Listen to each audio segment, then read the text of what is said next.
Merci de rester fidèle au programme d'ITV. C'est parti pour cette édition du soir. Les titres. Le mouvement And Dolel Sunu Transport devra prendre son mal en patience. Le procès des opposants aux opérateurs d'application, aux propriétaires d'application a été renvoyé au 8 mars prochain. Ces membres ne comprennent plus cette situation. Ils veulent que le dossier soit vidé. Ils annoncent un plan d'action. Il n'y a pas de pénurie de sucre sur le marché. Les assurances de la compagnie sucrière sénégalaise qui estiment que les magasins sont bien garnis. La Sonacos pourra d'ailleurs rassurer la fourniture du sucre durant le carême, mais également le mois de Ramadan. Pas d'inquiétude à se faire.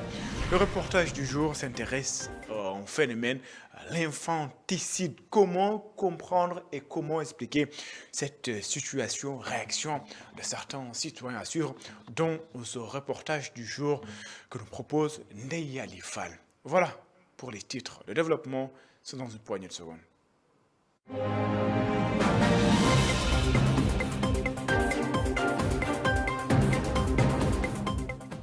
Bonsoir et bienvenue. Le mouvement Dolel Transport devra prendre son mal en patience.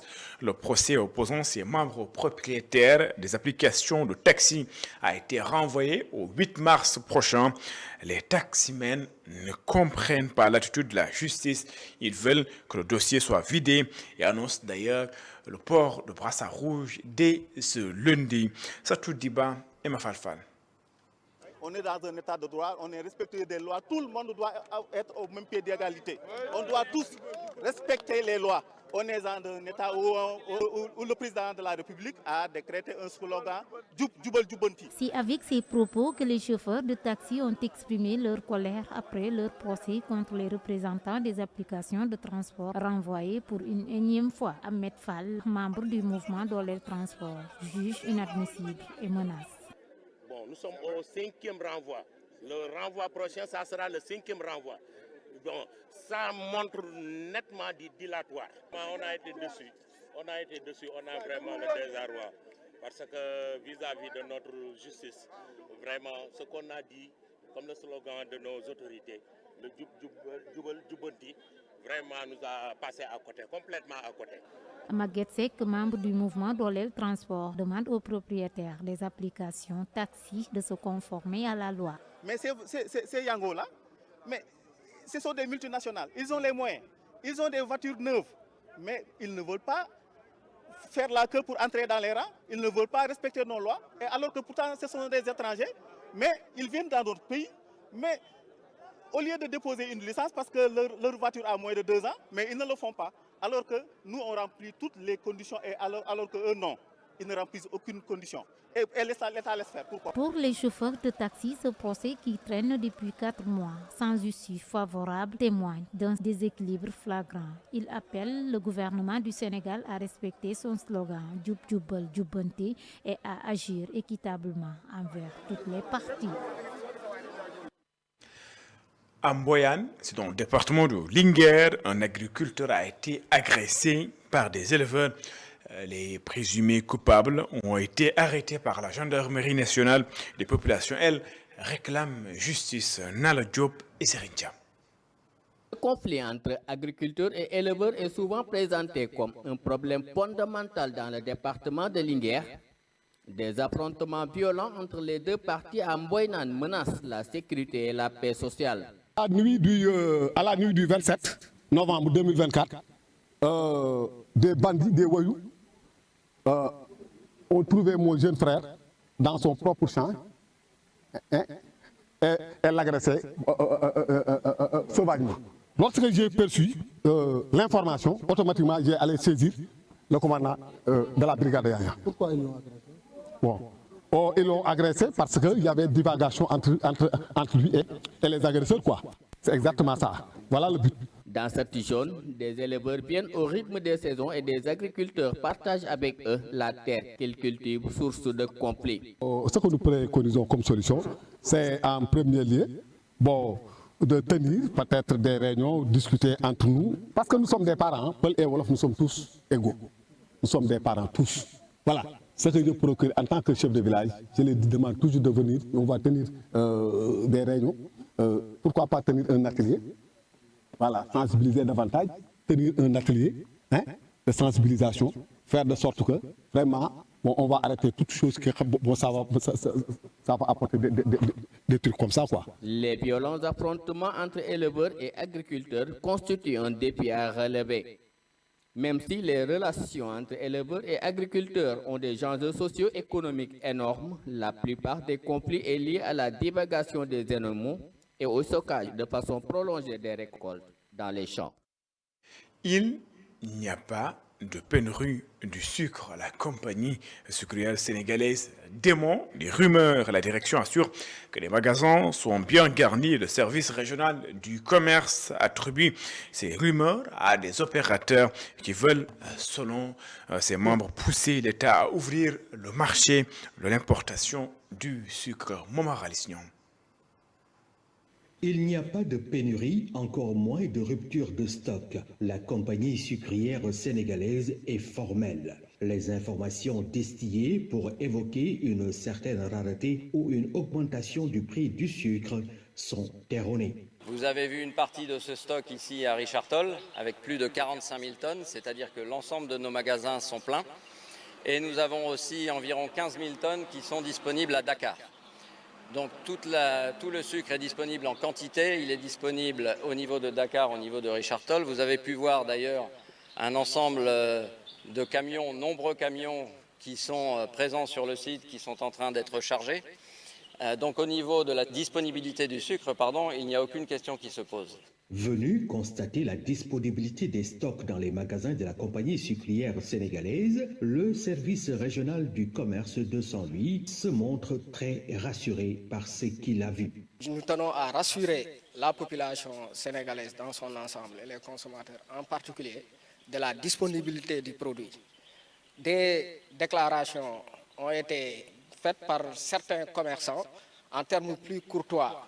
On dirait que ce sont des propos malencontreux, pour ne pas dire des déclarations mensongères qui sont destinées à manipuler le marché, qui se traduisent par des spéculations, tout justement, et qui aussi cachent une certaine volonté de ces acteurs de pousser l'État à ouvrir le marché pour assurer les importations de produits concurrents à la production nationale. Concernant le Ramadan et le carême qui s'annonce, la compagnie sucrière sénégalaise rassure qu'elle est même capable d'approvisionner le marché national jusqu'au mois d'août prochain. Jusqu'au mois d'août, avec le sucre dont dispose la CSS, l'approvisionnement du marché sera parfait. La compagnie sucrière sénégalaise annonce par ailleurs qu'elle multiplie ses investissements afin d'atteindre l'autosuffisance nationale en sucre d'ici 2030. Momar Alissignon, le taux de chômage a connu une hausse au dernier trimestre de 2024. Les femmes plus impactées, certains citoyens pensent que les hommes sont favorisés dans plusieurs postes. Ils invitent d'ailleurs les employeurs à faire confiance aux femmes. Ils l'ont dit dans ce reportage signé Elisabeth Christine Moussadia. Elle marchait avec ses documents soigneusement rangés dans un classeur. Cette jeune femme voilée, interceptée dans la rue, éclate d'abord de rire avant de répondre à nos questions. Elle considère que si le taux de chômage est beaucoup plus élevé chez les femmes, c'est en grande partie dû au fait que certains postes favorisent davantage les hommes que les femmes. Les postes les plus importants sont généralement occupés par des hommes, alors que les femmes ont des capacités extraordinaires. La considération pour les femmes reste certes, mais comme j'aime souvent le dire, essayons les femmes pour voir. Elles sont créatives et pleines d'imagination.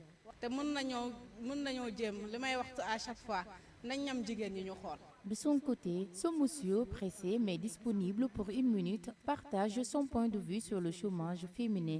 Pour lui, plusieurs facteurs expliquent cette situation. Les études de l'ANSD que vous avez fait allusion aussi ont montré que la population sénégalaise est en prédominance féminine. Donc cela aussi est une raison par rapport à la prédominance des femmes.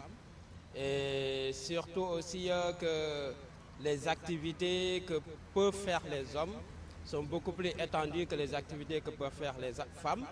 Donc ça aussi, ça peut être une raison, parce que les femmes en général sont plus prisées au niveau des services qu'au niveau des autres activités un peu plus actives qui demandent de la force. Quant à cette jeune fille, accompagnée de ses deux amis, elle estime que la parité n'est toujours pas concrétisée dans le milieu professionnel, ce qui constitue un frein important pour les femmes. Je trouve que des fois, les femmes sont courageuses et très actives. Dès 5h ou 6h du matin, on les retrouve dans les rues, occupées à leurs activités. Elles travaillent dans des domaines variés, vente de fruits, de légumes, de poissons et bien d'autres. Elles assurent également dans les foyers. Cependant, certains postes restent majoritairement réservés aux hommes. La parité, quant à elle, demeure un concept encore loin d'être concrétisé dans le milieu professionnel. Mais peut-être que cela fait partie de la volonté de Dieu. Je pense que l'inégalité en fait. Enfin, les dernières données publiées par l'ANSD montrent que le taux de chômage au Sénégal a augmenté, notamment chez les femmes. Si certains expliquent cela par un favoritisme envers les hommes sur certains postes, d'autres y voient une conséquence de la prédominance féminine dans la société sénégalaise. La Caisse de sécurité sociale a rendu un vibrant hommage à Feu Mademba Sok, ancien président du conseil d'administration de la boîte. L'agence de Pékin Guédiawaye porte désormais son nom. La Caisse de sécurité sociale a d'ailleurs profité de cet instant pour inviter les employeurs à régulariser les cotisations sociales et à inscrire davantage de travailleurs. Mamoudou Lamine Dianté, président du Haut Conseil du dialogue social, est ici au micro de Mamoudou Lamine Fati. L'occasion de cette cérémonie eut à visiter les services qu'il y a ici au niveau de l'agence de la Caisse de sécurité sociale. Il faut d'abord remarquer l'étendue du territoire couvert par cette agence, mais également l'excellent travail qui est en train d'être effectué. Aujourd'hui, pas moins de 1000 employeurs sont enregistrés ici. Il y a encore des employeurs qui restent, qui ne se sont pas encore signalés. Je plaisantais d'ailleurs pour dire que le maire de Guédiawaye est un employeur. Est-ce que vous l'avez contrôlé? Bon, il faudrait aussi qu'il y ait un réflexe citoyen, parce que ça procède de la protection des employés, des salariés qui sont dans votre entreprise, de venir vers l'agence de la Caisse de sécurité sociale pour vous enregistrer. À défaut, ce sont les inspecteurs du travail qui sont là, qui sont obligés donc de faire le travail pour aller recenser.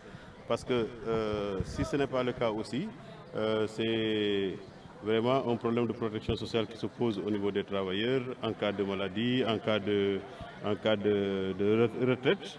Donc je crois qu'aujourd'hui, ils sont en train de faire un excellent travail. Le travail doit se poursuivre, mais il faut également un engagement citoyen pour que les employeurs puissent venir quand même vers la Caisse de sécurité sociale pour se mettre à jour.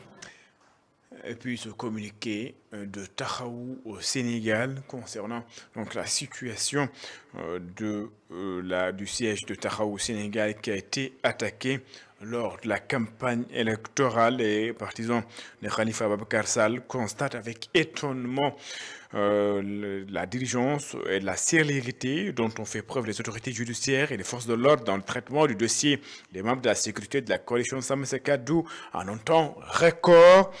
Des investigations ont été menées, un procès organisé, un verdict injuste rendu, constate Taxawu Sénégal. Ce traitement singulier, malheureusement orienté, contraste à tous les égards avec l'état d'inertie dans lequel stagne l'enquête sur l'incendie criminel de notre siège, du siège de Taxawu Sénégal, survenu bien avant les faits incriminant les membres de la sécurité de la coalition. 2 mois donc se sont écoulés. Taxawu Sénégal attend toujours des explications par rapport à ce qui s'était passé au niveau du siège du Taxawu Sénégal qui a été attaqué, mais également incendié. Taxawu Sénégal dénonce avec la plus grande fermeté cette politique de 2 poids, 2 mesures qui met en péril la confiance des citoyens envers les institutions de l'État. Selon les membres, rien ne justifie que des criminels identifiables et liés à un acte aussi lâche et abject que l'incendie volontaire puissent bénéficier d'une impunité scandaleuse, alors que d'autres affaires moins graves et moins documentées sont traitées avec une promptitude exemplaire. Taxawu Sénégal exige que la lumière soit faite sur cet incendie criminel et que les coupables, quels que soient, traduits en justice et sanctionnés à hauteur de leurs crimes. Communiqué de Taxawu au Sénégal. Pour permettre aux détenus de la maison d'arrêt et de correction pour femmes de Rufisque de s'activer des activités génératrices dans les activités génératrices de revenus. Les femmes cadres du ministère de l'Agriculture, avec l'appui de la tutelle, comptent accompagner les femmes dans un projet de micro-jardinage au sein même de l'établissement. Je propose de suivre les explications de Ndiassine Gueye et les ingénieurs agronomes. Il est ici au micro de Babacar Seck. Nous comptons aussi toujours dans l'accompagnement, les accompagner dans des activités de micro-jardinage pour leur permettre de s'occuper, de s'épanouir au niveau de la cour, en collaboration ou peut-être en partenariat avec le ministère de l'Agriculture. C'est prévu avec la directrice pour prendre en charge peut-être une bonne partie de leurs préoccupations, leur permettre aussi d'avoir des revenus pour prendre en charge aussi leurs besoins de façon durable.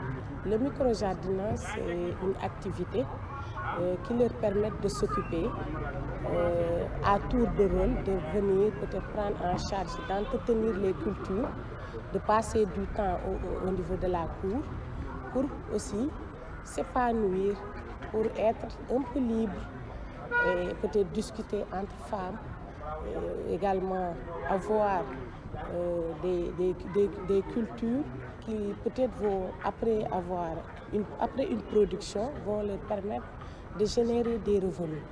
Et aussi, on pourra peut-être les accompagner dans l'insertion dans ces activités une fois à la sortie.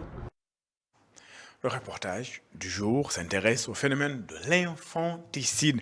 Les raisons sont nombreuses. Certains citoyens estiment qu'il est temps que les parents sensibilisent leurs enfants. Peu importe la situation, un enfant selon eux n'a pas demandé à naître. Il faut donc le chérir. Ndeye Yalifal. Nous sommes au quartier de Mermoz, devant une ruelle peu fréquentée où le calme règne. Ici, la vie semble paisible, mais derrière cette tranquillité apparente, un sujet lourd plane, l'infanticide. Pourtant, les langues peinent à se délier. Les femmes que nous avons rencontrées refusent d'en parler pour plusieurs raisons. Question, les cas d'infanticide sont récurrentes. Ces mères de famille ont une petite idée. Certaines filles, quand elles ont des problèmes, elles ne parviennent pas à le gérer. Et je crois que c'est la raison pour laquelle elles agissent ainsi. Certaines filles qui ont des maris qui sont à l'étranger, souvent elles tombent dans le piège des hommes et se retrouvent enceintes. Par la suite, la honte va les gagner. C'est ce qui explique qu'elles commettent ces actes. Cette mère de famille assise devant sa maison propose différentes solutions pour lutter contre ce phénomène. Nous, les femmes, devons prendre le temps de parler avec nos enfants et leur enseigner les réalités de la vie. Les enfants sont des bénédictions de Dieu et il est de notre devoir de les protéger. Malheureusement, de nombreux parents manquent de temps ou d'engagement pour accomplir ce rôle. Certains rejettent ou abandonnent leurs enfants. D'autres femmes qui en rêvent désespérément n'ont pas la chance d'en avoir. Ces derniers invitent les auteurs de ces faits à se tourner et à chercher réconfort et guidance dans ces moments difficiles. Avant de commettre de tels actes, elles peuvent croire que cela est acceptable, mais elles finiront par le regretter un jour.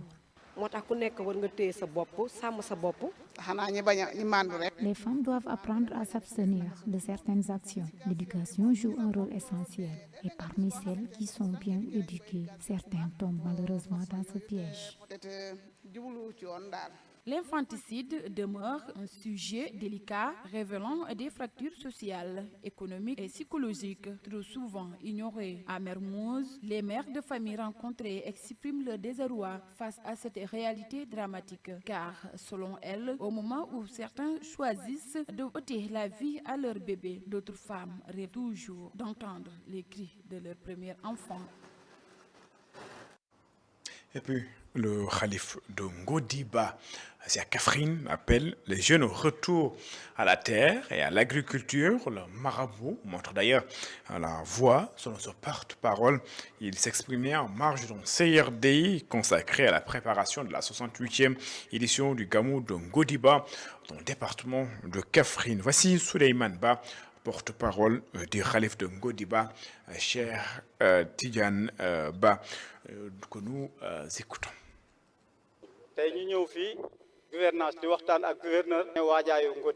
Nous nous sommes retrouvés aujourd'hui à la gouvernance pour discuter avec le gouverneur sur la préparation du Gamou annuel de Ngodiba. Tous les chefs de service ont pris des engagements pour une parfaite organisation. Le cheikh consacre toute sa vie à l'agriculture.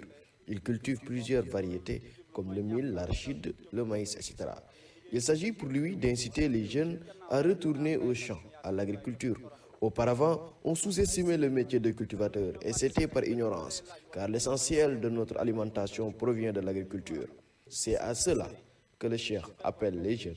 Les autorités qui ont visité ces champs en savent quelque chose.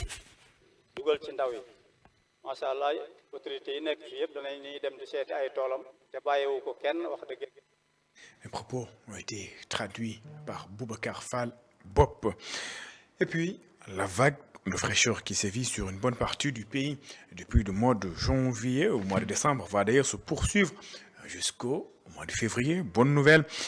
Mais avant d'entamer une transition vers des températures de plus en plus chaudes, la révélation a été faite par le chef du service climatique de l'ANACIM, l'Agence nationale de l'aviation civile et de la météorologie, Djabel Ndiaye, estime qu'il s'agit donc d'une tendance moyenne de température prévue donc entre janvier et mars 2025. Nous l'écoutons.